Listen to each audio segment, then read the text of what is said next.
Hello everybody, Trevor here.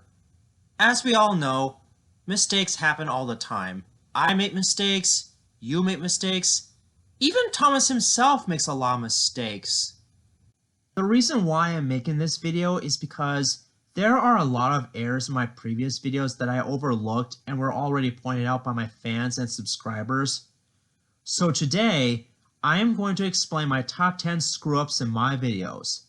Now, without further ado, let's begin this awful mess. Number 10. A few spelling errors. Spelling errors are usually pretty minor when it comes to YouTube videos. One example I made was that I misspelled Sedgwick County Zoo wrong. At first, I thought Sedgwick had a silent E in the middle of it, but really, it didn't need one. Another recent example was in my entire Ertl collection video, there was one point where I spelled surprise wrong.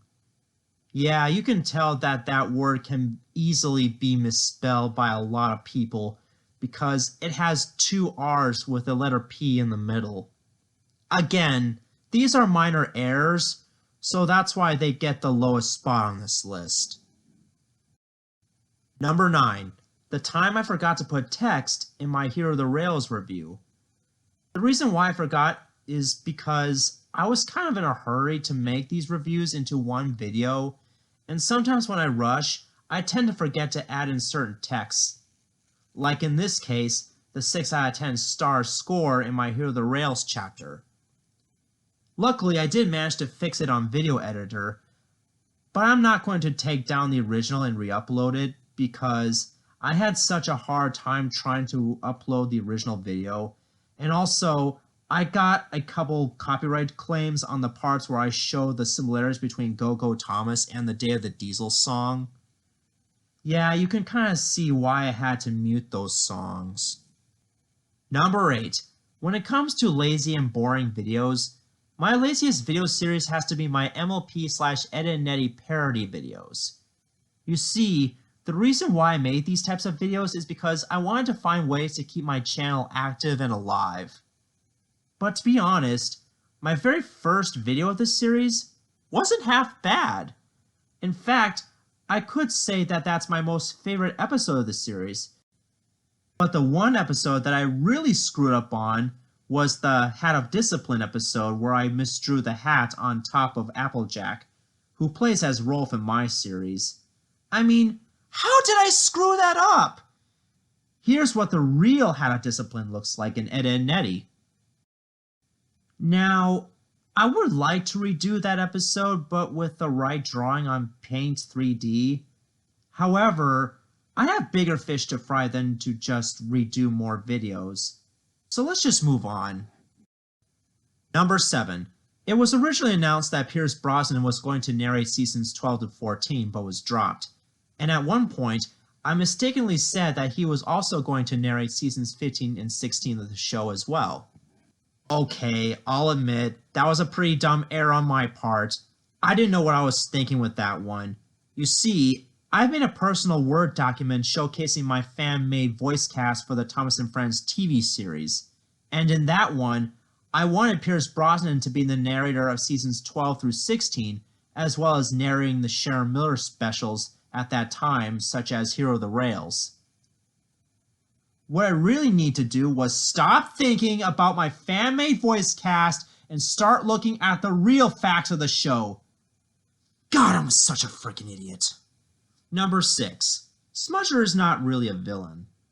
Okay, I'll be honest. The reason why I thought Smudger was a bad guy in the first place was because he was pretty rude and disrespectful to Duke during the Minnesota Railway days.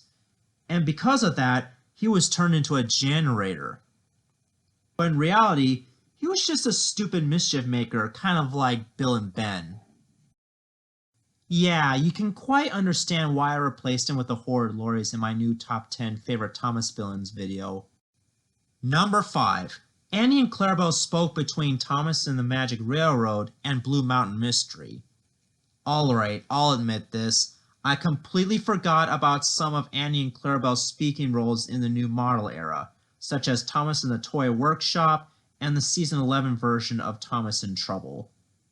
Yeah, when you're a longtime fan like me, sometimes you might overlook things and forget about what's already presented in a previous era like this one. Oh, and speaking of overlooking things, number 4. Thomas did appear in Percy and the Monster of Brendam. Again, this is another thing that I overlooked. Thomas actually did appear in this episode, but with a very tiny and hidden cameo at Nafford Station where he was pulling Annie and Clarabelle to pick up passengers. Also, if there's another thing I like about Percy and the Monster of Brendam besides the lesser dense fog, it would be that Butch made another appearance after a race to the rescue. I don't know why I forgot to add that in, but oh well. Number 3. Remember this stupid line of mine? I think diversity is a good thing because it makes the show more interesting than just using white people speak with stereotypical foreign accents like in The Great Race. What I really meant by this was white people doing certain foreign accents such as Chinese and Hindi. And yes, I'm well aware that there are a lot of white people in foreign countries besides the English-speaking ones such as Italy, Germany, and of course, Russia. I don't know why I screwed that up. Sorry if I offended some of my viewers for that particular line.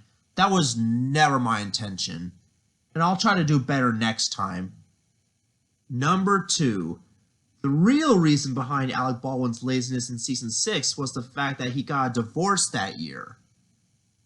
When I was first told about this, I was like, I'm so sorry. I had no idea he had a divorce that year. No wonder he got lazy in Season 6. Personally, if I was having a bad day, I need to try to perk up and move on with my life, no matter how hard it is. That's what a professional actor like Alec Baldwin should do. Oh, and some people in the comments section thought that my opinion on Alec Baldwin being a bad person was quite controversial. I can understand that, but the reason why I said that in the previous video was because he did some controversial things like shoving a cameraman in New York as shown in this picture.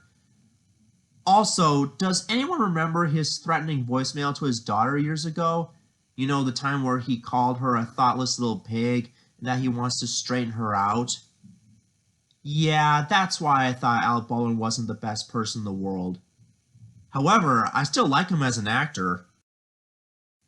And the number 1 biggest mistake that I've ever made on my channel was calling Thespio by his old username. Out of all the mistakes I've made in my videos, this is the one that I'm most embarrassed about because it involves a YouTube user that I originally admired back in 2012, where he was under the username Miss Oliver and Blossom.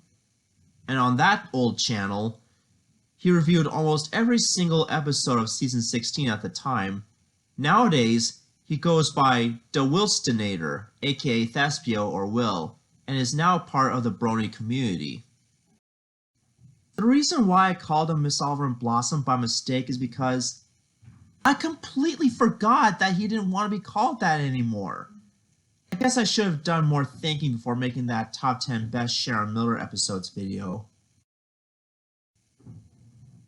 Thespio or Will, if you are watching this video, which I doubt, I just wanted you to know that I'm truly sorry if I ever hurt your feelings by calling you the wrong username. I forgot how much you didn't want to be called that anymore. Making somebody upset on the internet was never my intention.